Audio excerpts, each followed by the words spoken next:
Hello everyone, অনেকদিন পর চলে এসেছি একটু লং ভিডিও নিয়ে তোমাদের সামনে।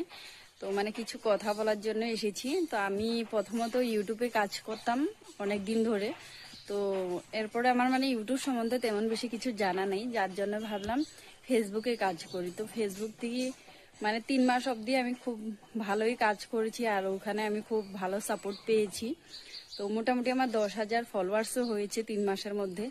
তারপর আমার প্রথম পেমেন্টটা উঠানোর টাইমে এরম হয়েছে, হয়তো কেউ আমার আইডিটাতে রিপোর্ট মেরে দিয়েছে, যার জন্য আমার আইডিটা বরবাদ হয়ে গেছে।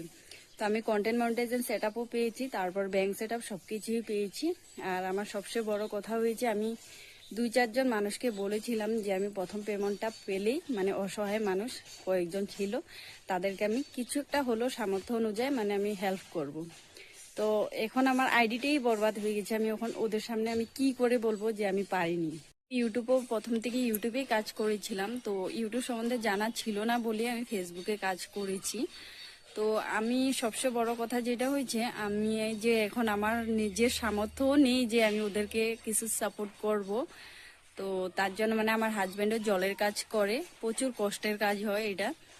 তো হয়তো কোনোদিন দেখাবো আর কি। তো আমি যে আমার হাজব্যান্ডের ইনকাম দিয়ে ওদেরকে হেল্প করব তেমনটা হবে না, বা আমি করতে পারবো না এটা। যেহেতু আমাদের অনেক কষ্টেতে আমার হাজব্যান্ডের কামাই দিয়ে মোটামুটি আমাদের সংসার চলে যায়। তো আমার খুব ইচ্ছে ছিল, আগের থেকেও আমার ইচ্ছে ছিল, আমি কোনো দিন কাজ করে আমি আর কিছু করতে পারি আর না পারি, আমি অসহায় মানুষের পাশে দাঁড়াবো আর কি, যতটুকু পারি। আমার এটা খুব ইচ্ছে ছিল। আর তার জন্যই আমি খুব আশা করেছি যে এবার প্রথম পেমেন্ট পেলেই আমি কিছু যতটুকু পারি আমি সামর্থ্য অনুযায়ী আমি ওদেরকে সাহায্য করব, কিন্তু এরকমটা হলো না। তো তারপরও আমি ওদের সঙ্গে কথা বলবো। আচ্ছা, আমার এটুকুই রিকোয়েস্ট, তোমরা প্লিজ, আমি এখন বর্তমান ইউটিউবে ভিডিও ছাড়বো।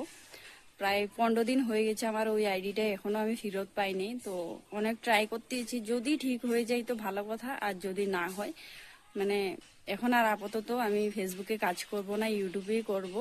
তো প্লিজ তোমাদের কাছে রিকোয়েস্ট যে তোমরা আমাকে ইউটিউবে একটু সাপোর্ট করো।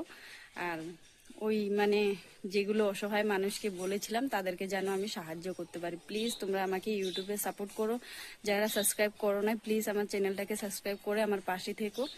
আমি এখন থেকে চেষ্টা করব ইউটিউবে টুকটাক কাজ করতে। আর ফেসবুক যদি আইডিটা আমি ফেরত পেয়ে যাই তাহলে ওখানেও করব, এখানেও করব, বাট আর যদি না পেই তাহলে নতুন করে খুলবো, কিন্তু কিছুদিন পরে খুলবো আর কি। তো যাই হোক, আমার এটাই কথা বলার ছিল আপনাদের সামনে, যে আমাকে একটু ইউটিউবে সাপোর্ট করো, যাতে করে আমি অসহায় মানুষের পাশে দাঁড়াতে পারি, প্লিজ।